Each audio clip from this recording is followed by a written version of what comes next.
we're here today not only for our fourth Reading Douglas Falmouth, sponsored by Mass Humanities, but this is also Cape Verdean Independence Day. So we're celebrating the dual as we do every year. Hosting this event, we gain every single year not only an additional friend or two, a collaborator as well, in the constant struggle for us to all become equal citizens of not only this country, but of this world.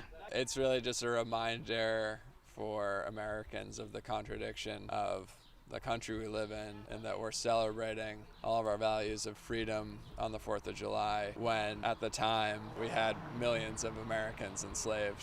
It's really about the work we have to do to live out to the ideals in our founding documents.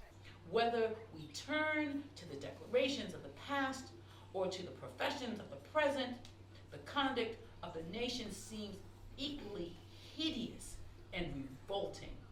Some of the things that I hear when I'm listening to the speech or reading the speech, it hits you in a place. It moves you in such a way. You can't set aside what was being felt back then and what some of us could be still feeling now. These conversations have to be had.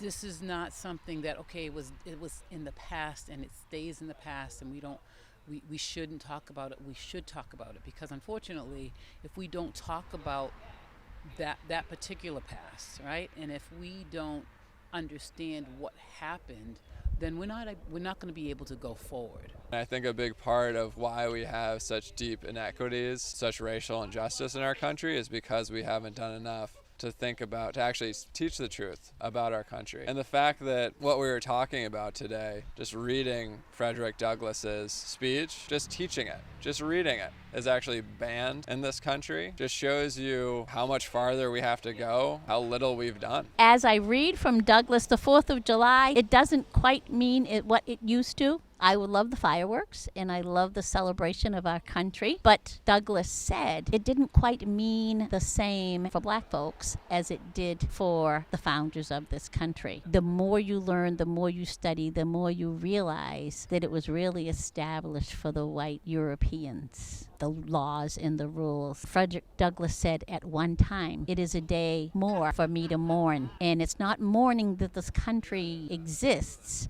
but the laws and the rules that oppress far too many of us. I would like to expand this event not only just to Falmouth, but every single town on Cape Cod at least, and the islands, host Reading Frederick Douglass every single year. It is impactful, powerful, and necessary.